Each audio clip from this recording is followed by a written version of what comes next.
like it's supposed to be like expanding over for like the next month or two, but I don't really know if I would go as far as to release a mobile title on Switch. I mean, that being said, it's like once we reach conclusion, the game will be like we'll be pushing this is a like a fully fledged narrative.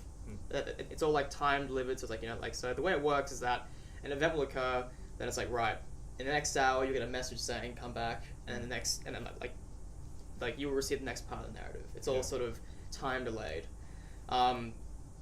That being said, we have had it so the players can like flick the system clock forward. When they pull it back, they are now many hours behind on the next stage. So it will bite them in the ass in the long run if they decide to do that. And the cool thing is that we actually know when players roll their clock back and try and put more votes in when the period is expired. And then we kept track of that and did a tweet saying, "We know you're doing it.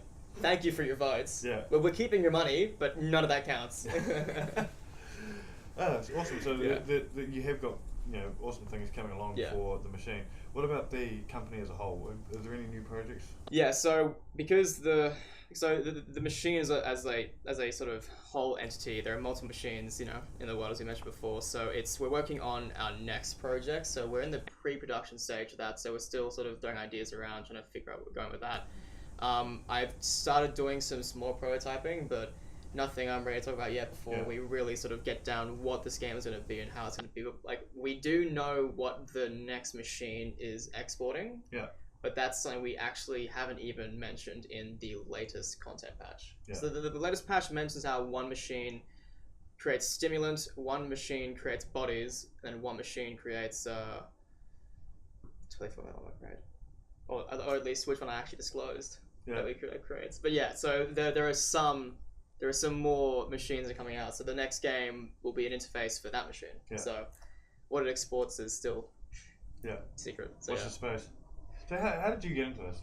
Like in game dev? Yeah. How did you become a developer? Well, I mean, so when I was younger, I was always pretty keen on games and sort of computers and all that. But I didn't actually get into game dev until I was 13 or 14, and I was in year 9. I didn't get into game dev until I was 13 or 14. Yeah, but when I was 13 or 14, I was more worried about whether or not I was going to have something yum for lunch, or whether I was going to be bothering to go to school. The whole concept of I got into that when I was 13 or 14 is just mind-boggling. Yeah. Well, it's kind of like, it wasn't like I was doing professionally. It was more just like there was a school project I had to complete, and it's like you can do anything. It was called the tutor task. Basically, it's like you can do anything. You just had to like prove research and make something. I'm like, cool, sweet. I'm gonna do an app because I was using this thing called Game Salad back then, which I knew how it worked. So I sort of made games that previously nothing I'd released. Yeah. And the idea was that like research popular games, which was very mild and like not proper research, but good enough for a school to go, yeah, okay, he's on it. Yeah. But got to the point where we actually made it. It was a horrible game, but we released it, and Apple was like, okay, sure, we can put this in the store. And then for like 2 days, how many downloads? Oh, I don't remember. I think it was like 100 downloads. Yeah. It's not like it's not terrible. Yeah. As a high school kid, you must have been like 100. Yeah, I can buy a new card. Holy shit! Kind of thing. But so it was sort of like I came to school when it finally released, and I was like, oh, I got a game on the App Store, and I was cool for 2 days, and everyone forgot. Yeah. So that was about it. But then I sort of worked around in game dev for a bit. I didn't do any more releases until I was 18. Yeah. So when I finished high school, I launched the company. Then I started studying at AIE, which is the Academy of Interactive Entertainment, and I was doing game design there. Yep. So while I was studying, I was just sort of working on games. But it was funny because like before that moment where I decided, I want to make games as a career, I actually went and watched Indie Game the movie, which I tell the story often. Yeah, I tell the story a lot. It's like, I saw that, wanted to make games. Everyone's like, you want to make games watching that? It was like the worst. It was like so soul crushing to watch of all the bad things that happened. I'm like, I want to do that though. So here I am. Oh, well, that's awesome. Yeah. So what was the first project?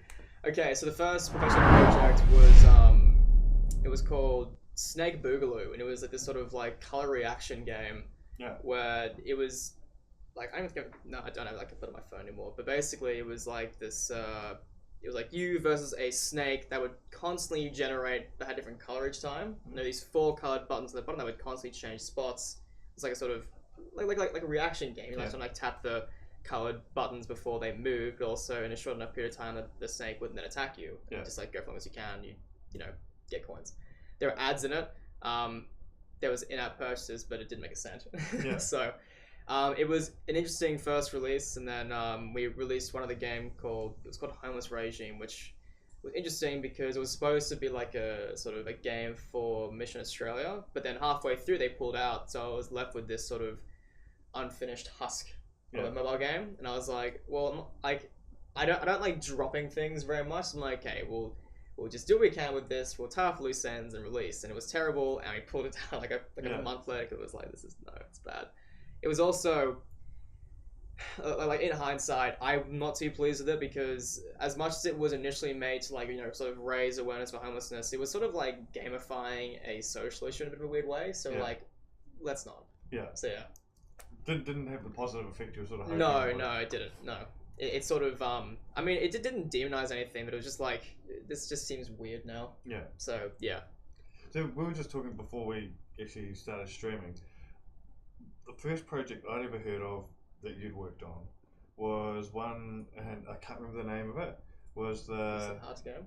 Yeah. Yeah, Hard to Game, yeah. So Hard to Game is a... Hard to Game, yeah. So it's actually a service we provide. So essentially, you know, there are, you know, companies that, you know, make games for, you know, marketing companies and advertising, that kind of stuff, but the Hard to Game, we do work for couples, and like we create, you know, these sort of interactive experiences for their wife or for their husband or, you know, whoever.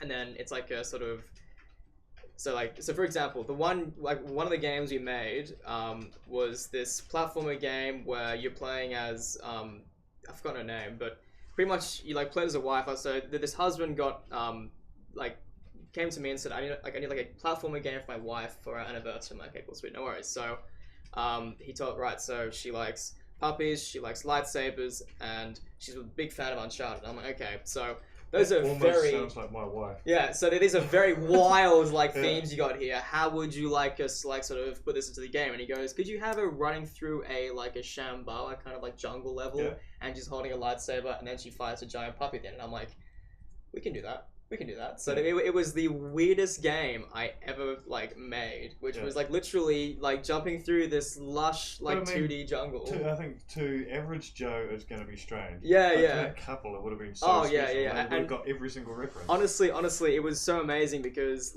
once we actually made it, we set it off, and then a week later I got a message back saying she loved it. We are so happy, and I was like, I'm really happy now. This makes me really, I'm so happy. So how does one go about getting one of these games developed? Oh, so pretty much you can go to the Hard to Game website, which is just heart2game.com. There's a little form at the bottom where you can, fill out any details you want to tell me about, so I get a better idea of what you're looking for. So, I mean, price ranges depend on how large we're talking, but it's, just if you're keen, shoot an email. What about a window, like a starting point? How much would... A baseline. I mean, obviously, how long's a piece of string is... How long is a piece of string? So, I mean, if you're looking for a basic platform with some dialogue and nothing more than maybe 5 to 10 minutes, then something around the $1,000 line. It's pretty game development is time-consuming and expensive. Ground up. So, and even then, $1,000 is then forward, you're going. We'll try and go further, but I mean, even then, at that price range, we're still really cutting it close there. But it's we try and get it out, as soon as we can, so it's all ready to go. But so do you start with a bare bones sort of? Is it a situation where you're taking a product off the shelf and customizing it, or are you building a game from the ground up? I will build anything you want. Within reason. Yeah. So if it's say a platformer or a sort of shoot 'em up game, then we can do that at a cheaper sort of rate. But if it's something completely outlandish that we maybe don't have assets for, because we have our own programmed assets and sort of managers, so we can reduce our development time when making it. But if it's something brand new and so we haven't worked on, we will usually we charge more because that's gonna be a whole lot of work for us. We made a thing from the ground up. So at that point, if it's a bit outlandish, then so let's talk more about this in a bit more detail. Let's have a phone call. We'll discuss the costs and requirements of this sort of project. Yeah. So yeah. I personally found that that product that service quite a fascinating service. But anyway, we are talking about the machine. If anyone has any questions in chat, spit them through, and Jackson will answer them. Yep. But was there anything else you wanted to bring up while we wait for that? I mean, like, I'm not I'm not too sure who's actually in the chat right now, because I did send like a big sort of ping out on my sort of socials, like, hey, I'm on this thing right now, so come and have a chat if you wanna, I don't know, say mean things. But what mean things in the comment section? Yeah. It's all positive. But yeah, basically it's sort of like the Pacific Machine still has a long way before we reach conclusion of narrative. Like we were like, the thing was, I was actually approached a few times like, like it kind of seems like the game's wrapping up soon, because like it got to a point where the player rapidly got to what would seem like the conclusion, but then we threw a curveball and was like, surprise, it's not. And so that, like, right now the game is in a very weird sort of narrative state, which I'm really keen about, because I'm actually really excited, because I like those kind of games where it's sort of like, here is what you thought it was, but it's not really. Yeah. See, I love anything like that. Like, I love movies, I love TV shows, like anything that sort of you're heading down one narrative and then all of a sudden it goes, nope. Yeah. First time I ever actually had that with a video game was, I don't know if you ever played this, was Resident Evil Code Veronica. No, not quite. So Resident Evil Code Veronica was a very traditional Resident Evil shoot 'em up zombie game. Yeah. And if you'd ever played one of them, they sort of had this narrative that they all sort of went down eventually. And the further on, like, I've been playing it for about 16, 17 hours, and it just started to feel like the game was winding up. I was like, okay, the game's going to finish soon. You know? Yeah. Then all of a sudden, there was a whole other game. Oh. And it completely changed, and I loved it. That's pretty good. So, yeah. Righto, so I got some questions coming to you for AJ. What surprised you most of the process of creating such an immersive narrative? So, what surprised me the most was that the decisions I put forward to the players of, here are your choices. Like, each time it's two choices, right? I go this way, that way. I usually think they will definitely pick this way. Yeah. And then there have been a few times where they totally don't pick that way, and I'm like, oh, okay, well. Do you think it's because they're trying to mess with you in the story? Well, I have no clue. I mean, it could be because they just want to see what happens around this path. Because I mean, so in the current state of the game, there are some pathways that are like sort of looping back, like not as in like, you know, repeating the same stuff, but going back to a certain point in it where they can make a similar choice but different, and it might have a different impact. So like the next content patch coming through is very much like, think about your actions, this is important, kind of thing, right? So, but like the most surprising thing was there was one decision we had made, and it was it was definitely the one that was it was for whether or not to fight or surrender in this one state they had, and I was certain they were going to choose fight, and for the first few days it was like, yeah, fight's going to win, right? Yeah. But then it just did a full 180. I was like, no, okay, it's surrender one. So I had to like, that was when I had to like scrap what I had done and then go, okay, they surrendered, you know, crap, I have to like make all this new content again, which, you know, was frustrating, but this is exciting. It's exciting. That just happened, yeah. The story's going somewhere completely different. Yeah. And then the thing was that where I'm actually happy it did go down that route, because the route I was going to go if they had fought, like, would have been like still interesting, but I'm a lot more pleased with where the route has gone now. Yeah. So they surrendered, and then things didn't quite work out the way they'd hoped. Yeah. And now it's like, it's really like, each part from that point got progressively like, things just aren't going well for any of the players right now. There are some things that are turning around. I won't go too much into it just yet, but it's sort of like.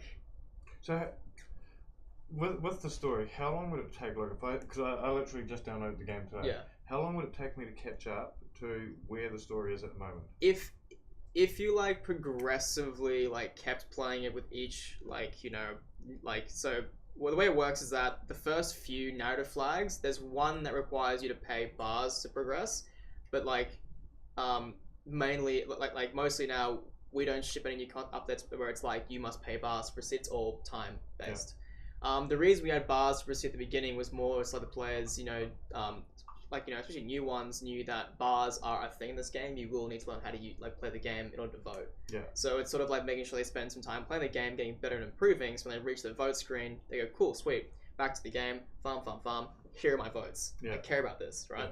So it's making the game currency worth something. Yeah. So the narrative we're trying to create and like the characters we're introducing is like we want to try and make it so the players care, so they'll go and like sit there, play the game, then just donate their earned currency into the fate of the characters or the pathway.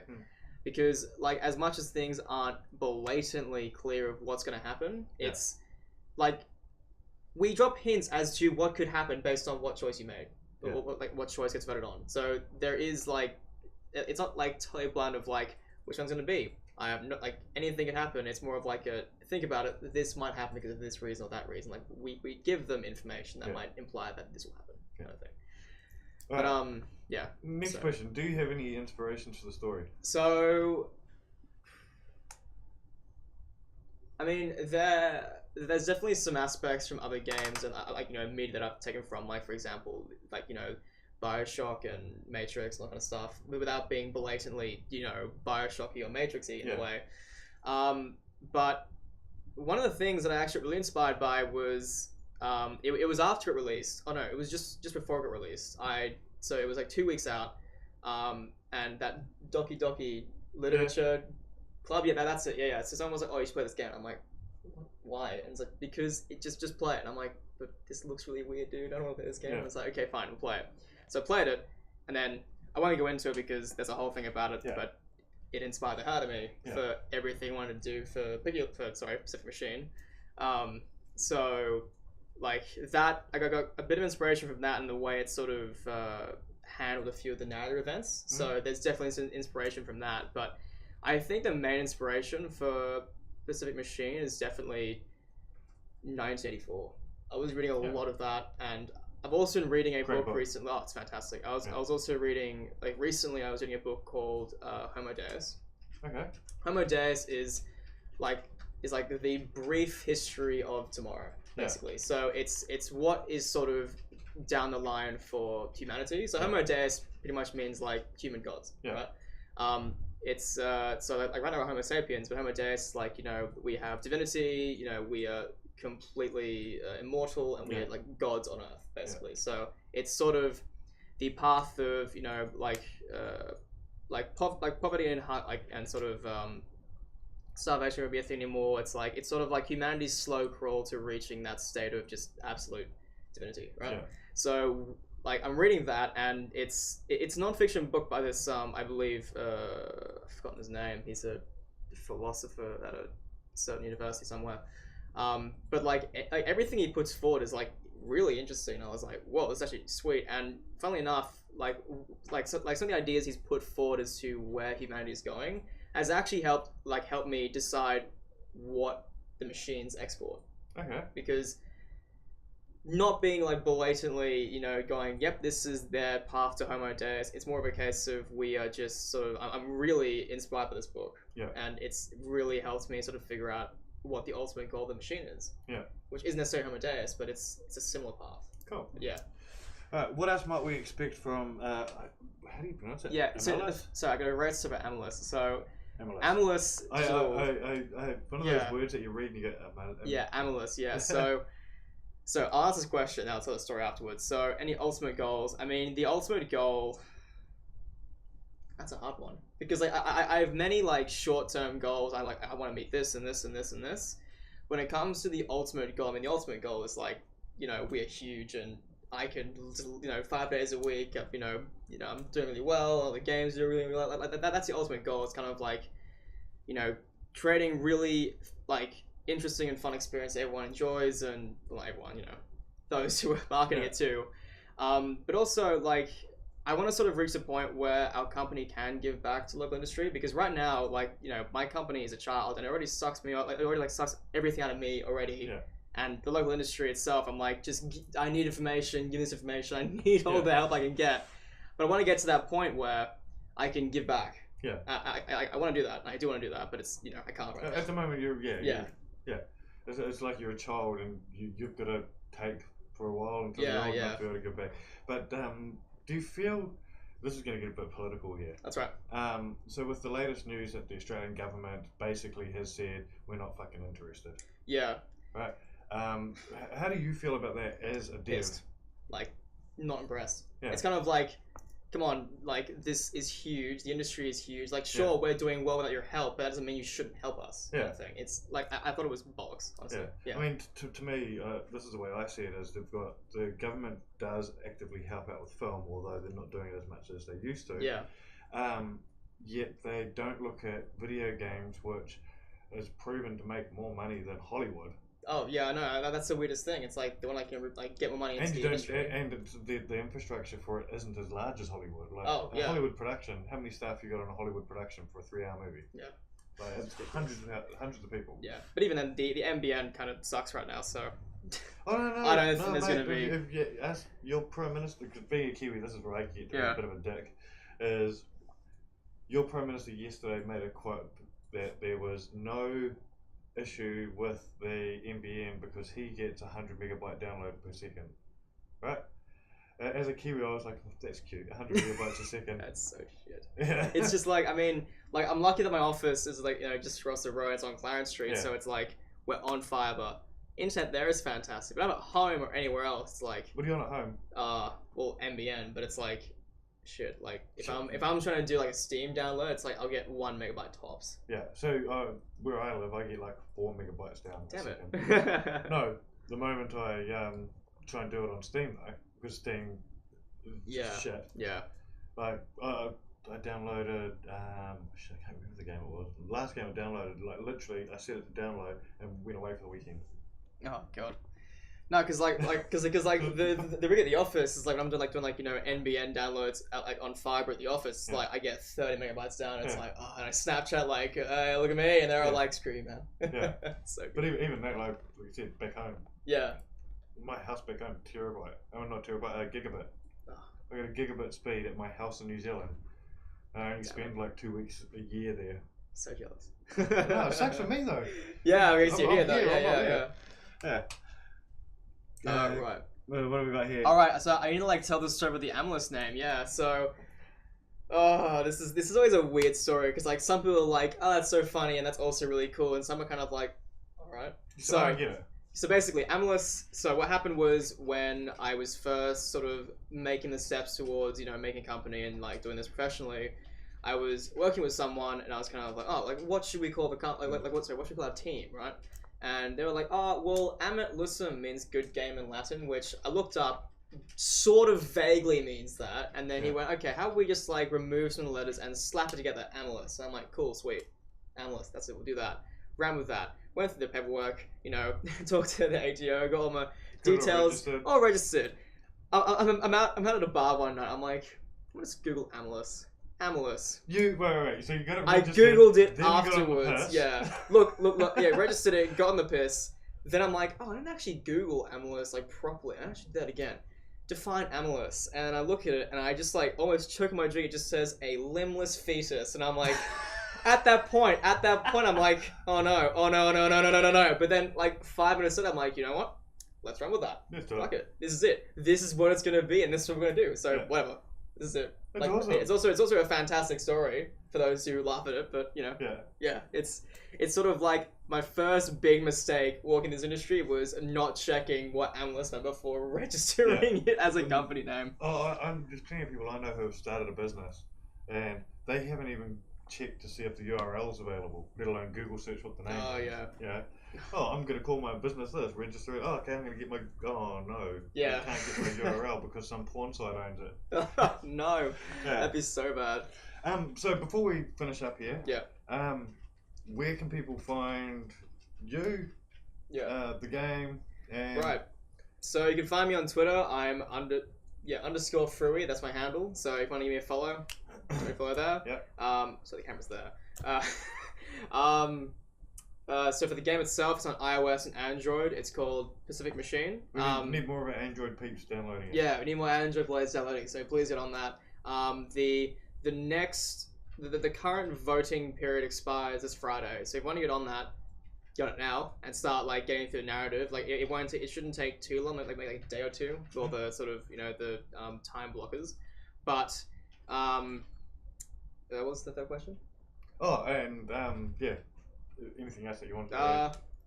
No, I mean, hey, that's what it is. So open to feedback. Yeah. Open to feedback, please. Like rate, review, leave anything. Like all of the information is fantastic. Like it's feedback. I love feedback. Yeah. Like even when it's critical, it's like good. I need to hear that because I need to improve things. And are you going to be at any events in the next few months or? I might be a play-by-play.